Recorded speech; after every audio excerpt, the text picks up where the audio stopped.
here is the absolute fastest way to level up your Battle Pass in Black Ops 7 and Warzone Season 1. So if you want to know how to earn Battle Pass tokens quickly to max it out, then make sure you stay tuned. Before we continue, if you're looking to unlock any of the new Black Ops 7 Mastery camos, then be sure to check out Mitch Cactus. They're one of the biggest and most reliable names in Call of Duty. Everything's 100% safe and legitimate. They've got over 20,000 verified reviews. Use code RAGER to save 5%. Without further ado, let's get straight into it. Alright, so I'm going to quickly tell you guys a brilliant new way to get free Battle Pass tokens in Black Ops 7, and then I'll talk about the best tips in each mode, and then I'll finally talk about the best mode sort of overall at the end of the video. I'll have timestamps in the description if you want to jump to a specific mode. So a brilliant new feature for Black Ops 7. If you complete daily challenges in either multiplayer, zombies or Warzone, or the co-op campaign or endgame, if you do the daily challenges on certain days in the season and you complete all 3 challenges, including your bonus daily challenge, you will get a free Battle Pass token to unlock as well. So that's a free extra instant tier skip towards the Battle Pass. Obviously also look out for double Battle Pass XP weekends. They'll be relatively often, and there'll be a lot of ways to earn Battle Pass tier skips through the store or events or other rewards like that. So that's just a nice little boost. Let's quickly look at the best way to level up your Battle Pass in each mode. So for all modes, including multiplayer, the most important factor as always is the time played. So you want to make your matches as long as possible. You also want to be getting as much XP as possible, but the most important thing is the time played, actually played in a game, not loading in and out of games. For multiplayer, the best modes are generally going to be Nuketown 24/7 if they've got that, or any face-off mosh pits. We've recently had one which included the Paranoia, Cortex, Flagship and Blackheart, those small maps. That was a really good playlist. And there'll also be a Season 1 map playlist which will include the new maps at launch. So Fate, which is a small 6v6 map, I think that's going to be quite good. Utopia as a medium-sized map. Odysseus as a small 6v6 map, I think that'll be quite good. And Standoff is back from Black Ops 2. It's going to be remastered, so that'll be a good medium-sized map. So those maps are back. They'll be good to play on to get lots of XP and Battle Pass XP. Whenever you're in those mosh pits, it's better to vote for modes that are longer, so things like Domination, Hardpoint, those kind of ones. They're longer and they give you more XP, but in those playlists, whatever you play is good really. When you're in a game, make sure you're going for the objective as much as possible. The more tags you collect, or the more areas that you capture or defend from enemies, that's going to get you a lot of XP and a lot of score. Also, obviously getting kills, but less important. You really want to be going for the objective. Aside from that, make sure you're using your streaks, your equipment and your field upgrades. So for example, calling in UAVs, using useful equipment like decoy grenades, chucking them around the map. That's really good because every time it goes off near an enemy, it will give you lots of decoy XP. So just keep chucking them in whenever you start a match. That's good. And using a field upgrade, whatever that might be, like an ammo box or the drone pod. Also make sure you are destroying enemy kill streaks, enemy equipment and enemy field upgrades as well. That will get you more score. And in multiplayer, make sure you're going for the daily, the weekly or seasonal challenges, the standard calling card challenges. We've got Dark Ops, camo challenges, mastery challenges, lots of things like that. So make sure you go for them. Like we said, obviously the daily challenges every now and then are going to give you free Battle Pass tier skips, but on top of that, they will give you extra XP towards the Battle Pass even when there's no tier skip. So that's really useful as well. If you guys need help with specific challenges, including camo challenges, I have got playlists for that, so feel free to check them out via the card on screen or link in the description. I'm covering endgame, multiplayer and zombies. So that's it for multiplayer. What about for the other modes? Well, for endgame, that is a really good method because it's a long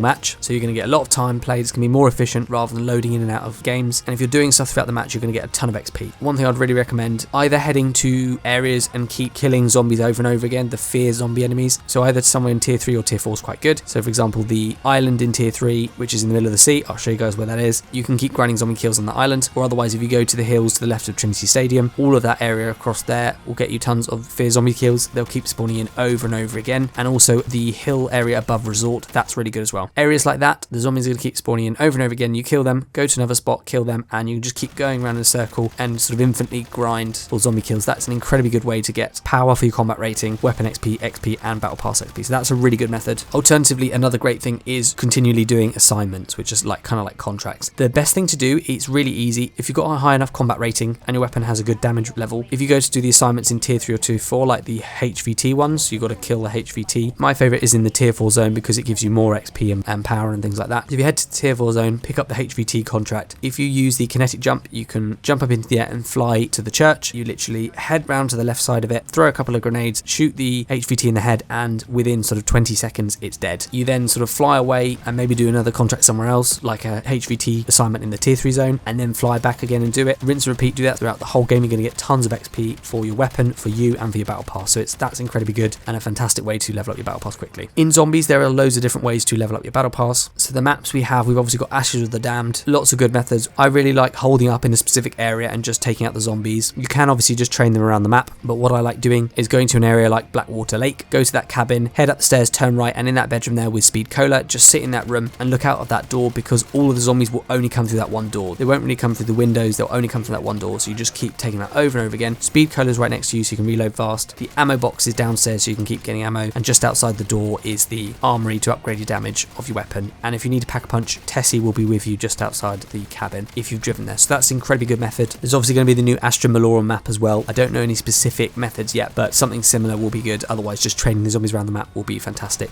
And the good thing about zombies is the games are long, so it's efficient pretty much no matter what you do. If you're playing survival, that's incredibly good. It might even be more efficient. We obviously have farm, and the good thing for that, you can either just train around the map, or you can head into the farmhouse and head up the stairs. And if you head to the right hand corner where the wall has disappeared, all the zombies are going to jump up from the ground there. So it's a nice little glitch. All the zombies will be standing in one spot. You can instantly sort of keep shooting them in the head. Really nice to get the kills super quickly and get through the round super fast. And it gives you a bit more safety as well. If you get overwhelmed, just step back, the zombies will jump down, and then step forward, get back in the glitch, and they'll jump up again. You've got the perk machine right next to you. All the stuff you need is a short distance away on the map. It's an incredibly good glitch, so I'd definitely recommend that. Otherwise, just train the zombies around the map. And I'd definitely recommend using Deadshot Daiquiri perk if you can. So basically put that on, then hold down the fire trigger, keep spamming the aim down sight trigger, and you're going to keep locking onto the zombie head one after the other and get the zombie kills super quickly, get through the rounds fast, and it just makes everything a bit quicker. For Season 1, we're also going to have 2 new survival maps. We're going to have Exit 115, which is Diner. That's incredibly good. Lots of areas to hold out, sort of near the gas station. I'm sure there'll be some good glitches there too. There's also Zarya Cosmodrome. That will be quite a good map. Just keep training around that area, and again, use the Deadshot Daiquiri method. You'll get through these zombie rounds incredibly fast to level up your battle pass quickly, and then obviously just make sure you exfil if you can at the end of the game. Once again, in zombies, just make sure you're doing the challenges, the daily, weekly, seasonal, calling card, dark ops, and the camo challenges and mastery camo challenges. If you need help with any of those, do check out my guide. So that's it for Black Ops 7, but what about if you want to play Warzone? Well, in Warzone, we've obviously got Verdansk, and we also got Haven's Hollow, which is a new map coming in Season 1. It's basically like Liberty Falls, but in Warzone. We may also have Rebirth as well. I'm not sure if that's going or whether it's being replaced completely by Haven's Hollow. I think it will still be around. So I'd recommend either play Resurgence on Haven's Hollow or Rebirth, or you can play Plunder on Verdansk. First things first, when you load into a game, make sure you get your pre-game lobby kills. So when you're waiting for the match to start, get some kills there, that will count. I'll talk about a method which works well for Plunder, but it's also great for Resurgence too once you get your loadout and stuff. So basically, head into a game, whatever that may be. The main thing you want to be focusing on is the contracts and the looting. So find a contract like Most Wanted, pick that up. The time will start counting down and you'll be targeted as a Most Wanted player. You basically want to keep opening any loot containers, so loot boxes, duffel bags, things like that. Every time you open a container, it will reduce the timer by 10 seconds. It will also give you cash, and it will give you other stuff too. Keep opening as many containers as you can, find them around the map. Go to an area away from the flight path where it's a bit more quiet, so you've got the luxury of opening more containers. Keep opening them, that'll run down the timer, you'll get the contract done in like 2 minutes or less. It's even quicker if you play with teammates because they can open loot boxes that will count too, so it's incredibly fast if you do it that way. Then just go pick up another contract, rinse, repeat. While you're getting from point A to point B or moving around the map, do as much looting as you can, open other containers, find cash in unsearched rooms or on rooftops or wherever, and obviously if you see any enemies along the way, get some kills. Go to high traffic areas if you see any that are nearby, and make sure you use cash deposit balloons to sort of deposit that cash. That will give you some extra XP too. So looting, kills, contracts, and using cash deposit balloons, that will get you more XP, and if you get a lot of cash, you'll place higher in the match, and that will give you a bigger bonus at the end of the match too. So after all that, what is the best mode to play to level up your battle pass? It varies massively, but essentially I would recommend playing matches like Zombies or Endgame. The matches will be longer, so it's going to be more efficient. You're spending less time loading in and out of matches, spending more time actually in the game. It's a more relaxed session. It's less variable because you're doing the same kind of things each match, whereas in multiplayer it's going to be massively variant on what the team is like, and especially with skill-based matchmaking gone, it's much more variable. So I would say Zombies or Endgame is pretty good, especially if you're grinding contracts in Endgame or getting kills in Zombies. Warzone can be similar, especially if you're Black Ops 7 owner, because you get a Battle Pass XP boost. So I would say probably Zombies or Endgame is the best, followed by Warzone, followed by multiplayer. However, if you are incredibly good in multiplayer, or if there's a specific mode that you get on well with, that might be better for you if you do well in those matches. Remember the rewards, like I say, including the free double Battle Pass tier skips from the daily challenges. So that's the fastest way to level up your Battle Pass in Black Ops 7 Season 1 and Warzone. If you found this useful, be sure to drop a like on the video and feel free to check out my other Season 1 guides. I've got weapon XP guides, camo guides, challenge guides, all that kind of stuff, and I also cover the new camos in Warzone and how to unlock them. So if you guys need help with any of that, feel free to check it out, and make sure you subscribe to stay up to date with the latest videos. I cover these kind of things all the time, methods are changing, so it's worth staying up to date. But thank you for watching, I hope you found it useful, and I'll see you all on the next one.